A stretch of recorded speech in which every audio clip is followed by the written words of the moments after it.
All right, so today we're going to finish up Chapter 3, okay, which is Section 3.7, and it's similar to 3.6, except we're going to work with perpendicular lines in the coordinate plane.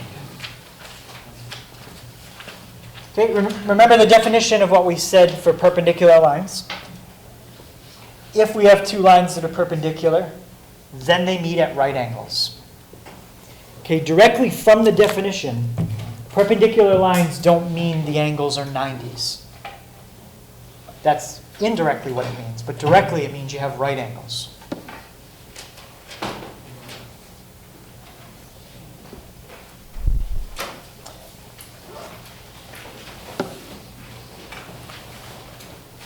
So there's a special relationship if two lines are perpendicular to each other, just like if two lines are parallel. Okay, what was the relationship between two lines that are parallel?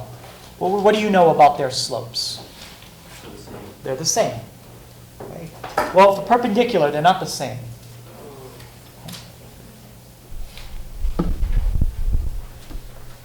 Anybody remember what the relationship is?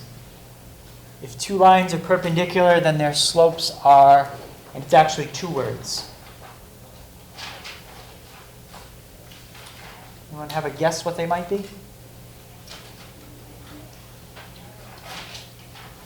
Well, let's say you had a line with a slope of 3. What do you think the line perpendicular to 3 would be? Okay, so that's half of it. It does have to be the opposite. Okay? So if one line has a positive slope, the one that's perpendicular has a negative slope. Except when you talk about horizontal and vertical, those are special cases. But in general, opposite is part of it. Anybody remember the other part?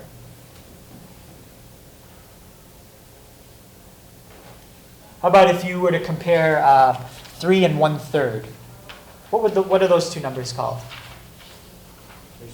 Reciprocals. That's the other part. So if two lines are perpendicular, their slopes are opposite reciprocals. Has to be both of them. Okay, so what we'll do is we'll look at some examples of a slope, we'll find its opposite, and then we'll find its opposite reciprocal.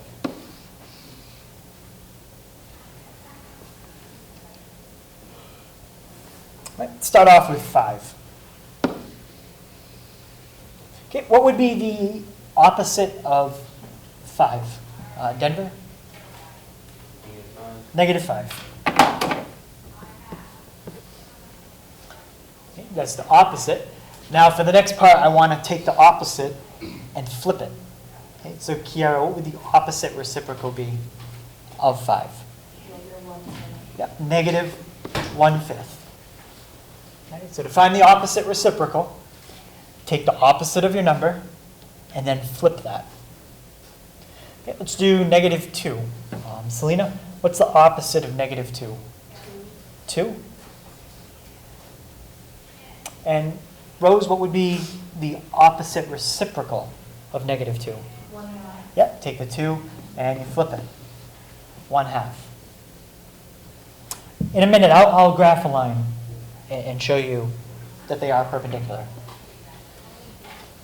Okay, 2/3. Sarah, what's the opposite of 2/3?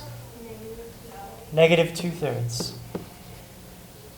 Okay, and Marquise, what would the opposite reciprocal be of the original slope? -3/2. Yep, good, -3/2.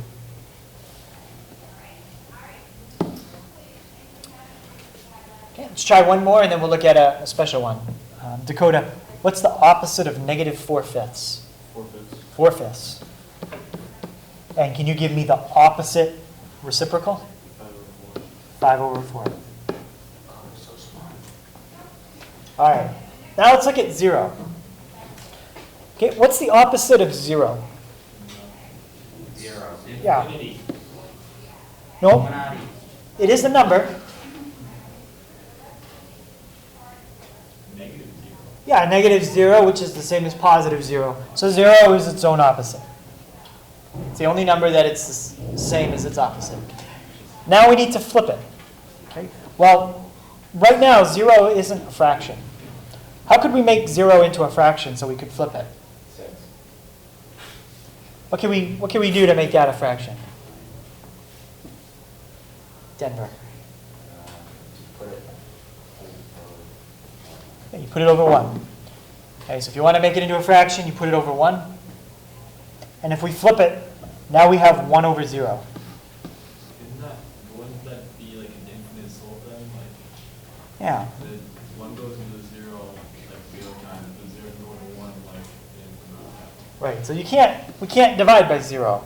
Okay, so in this case, we say that the slope is undefined.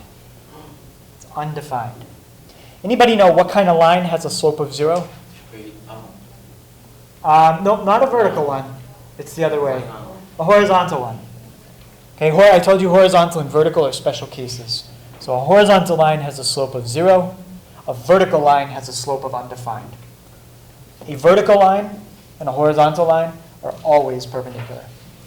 Always. All right, so let's graph one. Okay, let's just take the first one. Okay, I want to graph a line with a slope of 5. Then I'll graph a line with a slope of negative 1/5. Okay, can somebody give me an equation of a line that has a slope of 5?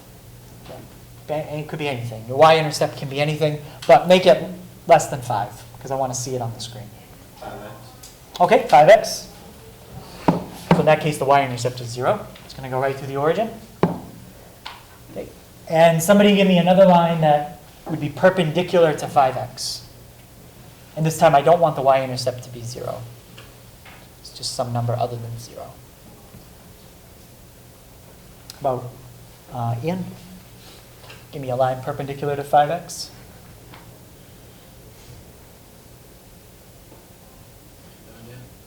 Okay, so look back at the chart we just went through.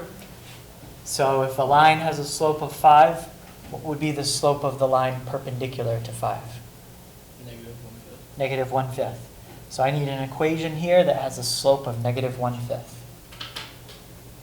So negative 1/5x.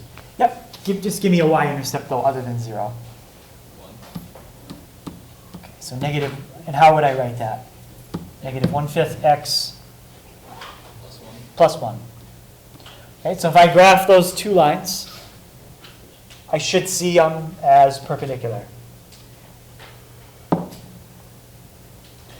Well, let me set my, actually that might be okay. Okay, so there we go. They're perpendicular. Right, so they form 4 right angles. Mr. Hager, do you guys have a fancy calculator? So, oh, you can get that. That's online. I can show you after. Okay, so now depending on your graph, okay, if you don't draw it correctly or you don't set your scale correctly, they might not look perpendicular. Okay, here's the same two lines again, but now they're not going to look perpendicular. All right, if you look carefully, this angle doesn't look exactly like a 90 anymore. It looks a little smaller, and that's because what I've done is I've stretched it on the screen. Okay, so if you don't set your window correctly, because this is not a square screen, it's rectangular, just like on a TV sometime, the newer ones, things look stretched out because they're widescreen. It's the same idea. Okay? So you got to set your screen correctly to make it look square. Question on that? No? Okay. All right. So this I already mentioned earlier, horizontal and vertical lines are always perpendicular. And notice what happens if you multiply the original slope by the one that's perpendicular. Okay, let's multiply those together. Negative 4/5 times 5/4. If we multiply straight across, what's negative 4 times 5? Yep, negative 20. And what's 5 times 4? 20. What's negative 20 divided by positive 20? Negative 1. Okay, let's go up and look at another one. What's positive 5 times negative 1/5? That would also be negative 1. Negative 2 times a half, -1. Okay, this pattern, if you found your perpendicular slope correctly, always happens. The product of the original slope and the one perpendicular to it, the opposite reciprocal slope, is always -1.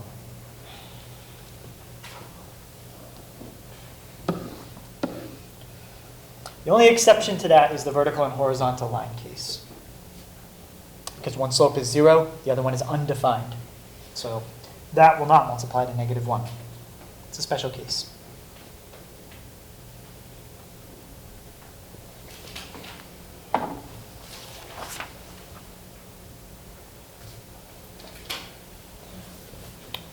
Okay, any questions on that?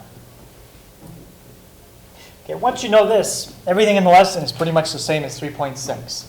I'll give you a point, I'll give you an equation, I'll say find the one that's perpendicular to the line that I'm giving you going through a certain point. Okay, pretty much the same idea.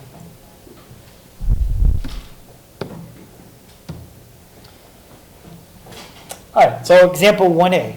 Okay, you got two lines. I've labeled a couple points on them. And I want to know if they are perpendicular. Okay, remember what I said earlier. You can't go by how it looks, because it might not be drawn to scale. Okay, so what we're going to have to do is use these points somehow. Okay, how can I use these points to figure out if these lines are perpendicular? What do I have to find for each line? I need to find the slopes. Okay, let's start with line L1. Okay, the 2 points that are on L1 are two I'm doing in red. Okay, anybody remember our formula? Yep, rise over run. And what about with x's and y's? What goes in the top? y2 minus over x2 minus x1. Yeah, so you can do it two ways. Because they've drawn it for you, you can just count, okay, which I'll do it that way as well. Or if they didn't draw it for us, then we'd have to use the formula and do the arithmetic. Okay, so if we do it this way, let's call this x1, y1, x2, y2. Okay? When we do L2, we're going to relabel all these points. Okay, so this is just x1 and y1 for these points. So if we do 1, take away 3, and 3, take away 0. Okay, what's 1 take away 3? So we get -2 over, what's 3 minus 0? 3.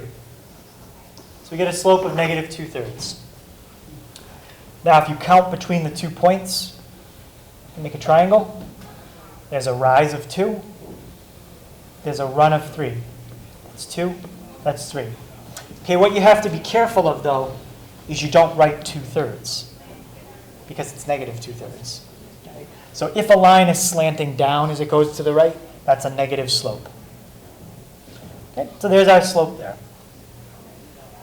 Any questions on that one? Okay, now that's for L1. Okay, now let's do it for L2. This time, since it's already drawn, I will just count. Okay, how many, let's go between this point and that point. How far to the right do we have to go? Let's see, we have to go 1, 2, 3, 4. Okay. So we go 4 to the right, and we go up 1, 2, 3, 4, 5, 6. Okay, so up 6. Now, is this going to be a positive slope or a negative slope? Yeah, it's positive because it's going up as you go to the right. Okay, so for line L2, what's my rise? 6. What's my run? 4. Okay, what does that reduce to? 3 over 2. Okay, now compare the slopes. Are those perpendicular? They are. First of all, they're opposites. Okay? One's positive, one's negative. And they're reciprocals. If you take 3/2 and flip it and make a negative, you get -2/3. Okay? So are these lines perpendicular? Yes. And that's it for determining if they're perpendicular. Any question on that? Okay, so the next one, same type. Determine if line AC and DB are perpendicular. So why don't you try this one on your own. Okay, so we've got those 4 points. Find the slope of AC. Find the slope of BD. Because it's drawn, you don't have to use the formula. You could just count. Take a second, see if those are perpendicular. All right, so since we already have the diagram drawn for us here, we'll just measure the rise and the run directly. Okay, let's start with line AC.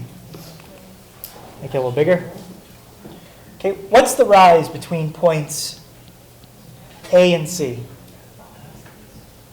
How many up? 7 over 3.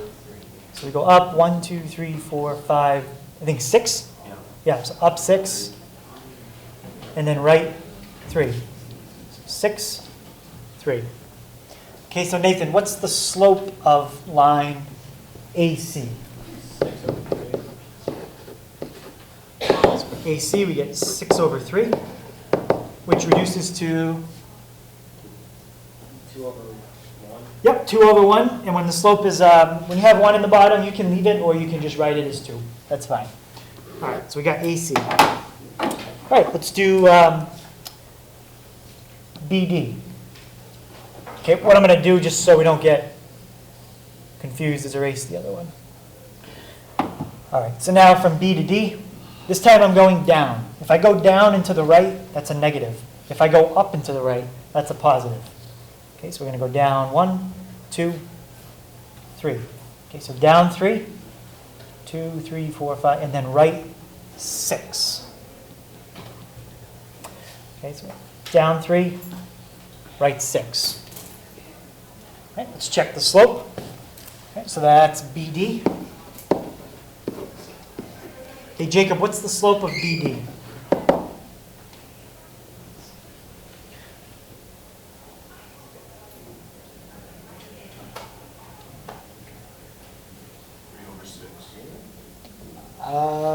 Not quite. Be careful.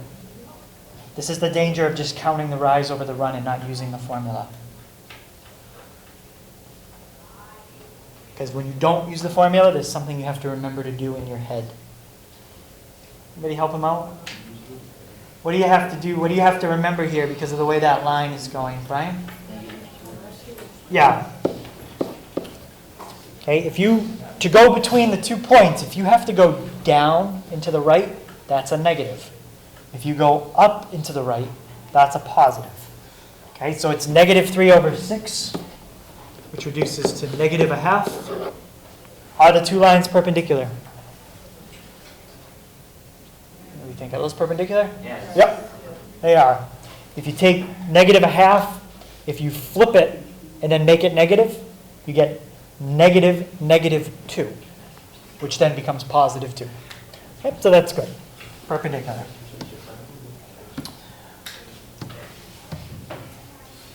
Okay, this one, are we going to be using coordinates this time to determine if line 1 and 2 are perpendicular? No. We use coordinates to find the slopes. We have the slopes. So this problem is actually easier. Okay, it's one less step we have to do. Okay. Looking at those, are line 1 and 2 perpendicular? Yes. I don't think we wrote that in the other one, so yes. You can use the symbol for perpendicular. So yes, they are perpendicular. Okay, determine it here. Yes. They are perpendicular. How do you know that? Because negative 4 over 3 is the opposite reciprocal of 3 over 4. Yep. Negative 4 over 3 is the opposite reciprocal of 3 over 4. Or you could say 3 over 4 is the opposite reciprocal of negative 4 over 3. Same thing. Yep. So these, yes, these are perpendicular. Okay. What makes this one a little bit different than the last one? Right, we have to do what we just went through on the test. First thing we got to do is get y alone, and then we can figure out if they're perpendicular. Okay? If you wanted to graph them and then find 2 points and do rise over run, you could do that, but it's going to be a lot more work. Okay, so let's just get y by itself. Let's start with this one. What would be my first step? What would I do on each side to start to put something on the other side? Sarah? Yep, and when you subtract the 4x, you're going to put it before the 2 or after the 2? Before the 2. So it's 5y equals, when you subtract it, it becomes a what? Negative 4x plus 2. And what's my last step to get y by itself? Yeah. Right. Divide everything by 5. 5 and 5. So here's our equation. Y equals negative 4/5 x plus 2/5. Now, we don't really care about the 2/5. That's just the intercept. We need the slope. Okay, and let's do the same thing here. Okay, what would be my first step in the second equation, Dakota, to start to get x by itself, or y by itself?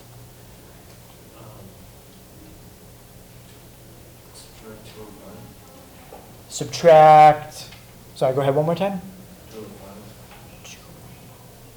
So in the equation, 5x plus 4y equals 3. So the top one's done, right? Y is by itself. That's good. Everything that's not a y is on the other side. But that's not true in the bottom one. Subtract 5x. So 4y will equal, what will be on the other side? 3 minus 5x.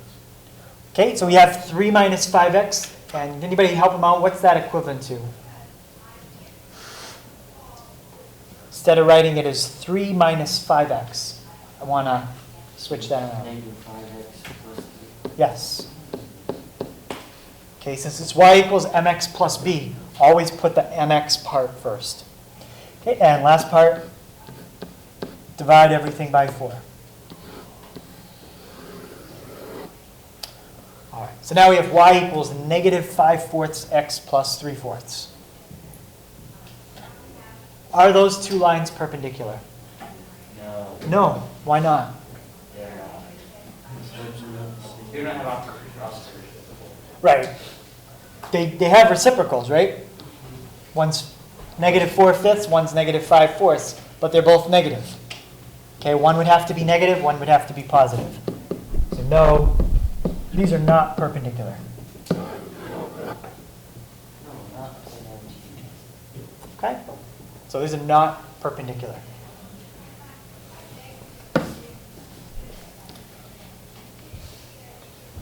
All right, so this one is, we have these kind of parallel. Here's a line, negative 2x plus 1. I want you to find another line, which we'll call L2. I want it to go through the point 4, 0, and I want it perpendicular to L1. Okay, you could have had the same question on a test if I changed perpendicular to parallel last week. Okay, you're going to do the exact same thing. Okay, so first, find the slope of L2. Okay, you know it's perpendicular to L1, and you know the slope of L1. So use that fact. And then make a table. You've got x, you've got y, and you'll have your slope of L2. Okay, solve for b. Okay, see if you can do that one. See if you can figure out the equation of line L2. It's got to go through 4, 0, and it's got to be perpendicular to L1. All right, so we're finding the slope of L2 first. If L2 is perpendicular to L1, then what is the slope of L2? It's not given, but we can find it pretty easy. Yep, Luke? Yep, it's 1 over 2. Okay. So for L2, let's make a table. The slope is a half. Why? It's got to be the opposite reciprocal of negative 2. Do we have an x and a y value that L2 has to pass through? Yes. Yep, that's given to us. 4, 0. What's the letter that we're missing that we need? B. Fill out the equation. Y equals mx plus b. 0 equals 1/2 x plus b. Half of 4 gives me 2 plus b. So what would b come out to? Negative 2. Okay, now you've got b and you've got m. Now we can write our final answer. Okay. How does the equation of a line always start? What letter? Y. Yep, y equals. And what would be the rest of it? Oh. X plus B. So we got to fill in our slope and our intercept. 1/2 Yep, 1/2 x. plus negative You could write plus negative 2, which is the same as minus 2. Yep. Okay, so there's the equation of a line. If you were to graph it, it'd go right through the point 40, and it's perpendicular to the one I gave you. Okay, any question on that?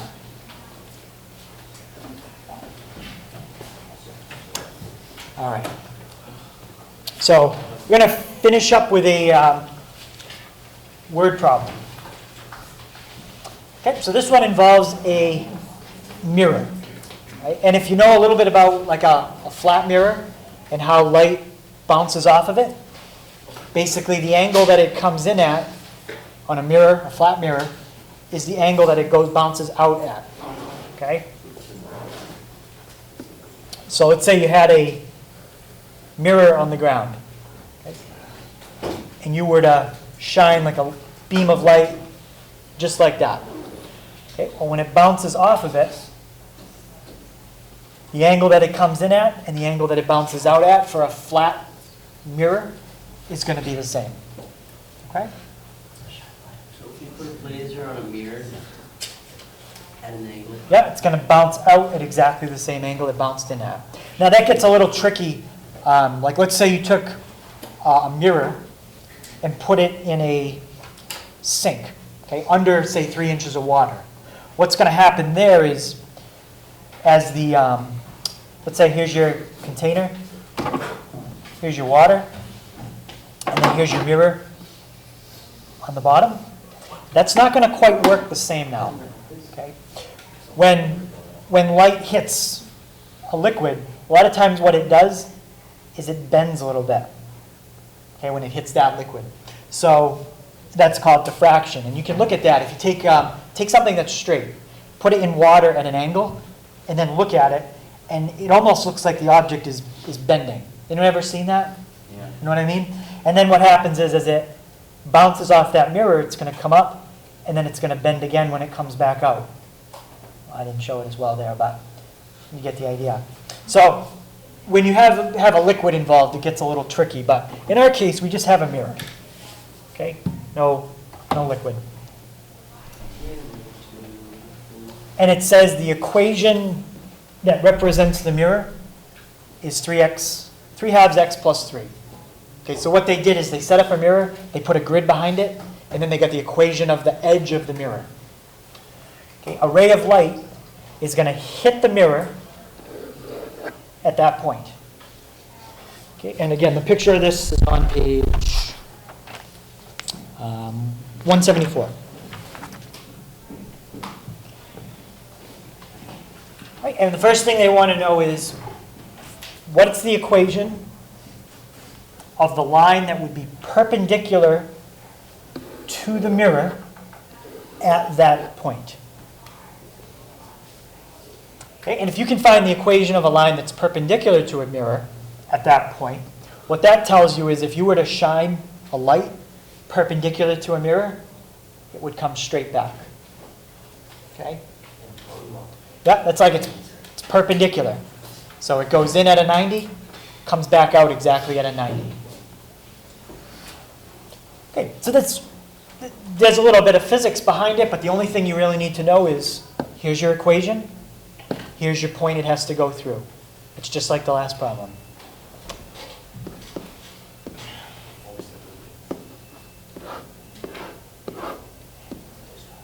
Okay, if I'm trying to find a line perpendicular to the mirror, what's going to be the slope of that line? Negative 2/3, yep. So there's the slope. And does it have to pass through a certain point? Yes. Yep, -2, 0. Okay, what letter do we need that we're missing? B. Okay, so set it up. Y equals m times x plus b. So -2 times -2 gives me 4. So what's b? Yep. So b is -4. Now we've got m, we've got b. What's going to be the equation of my line? Yep. -2/3 minus 4. Good.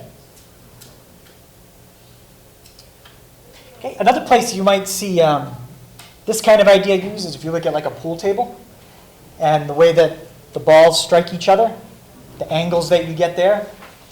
We could do a similar problem using that kind of setup like we did with light. Okay? If you think about it like a ball, when it hits the rail, it pretty much does the same thing as a beam of light. If it hits the rail at a certain angle, it's going to bounce off exactly at that angle. Most of the time. Okay? As long as it doesn't hit anything else. All right, so on 175, I want you to look at 7 to 25 odd, 29, 30, 33, and 39 to 43 odd. And for MCAS, since we don't have class tomorrow, do 1 through 6 on the multiple choice. Okay, 1 through 6 on the multiple choice. My brain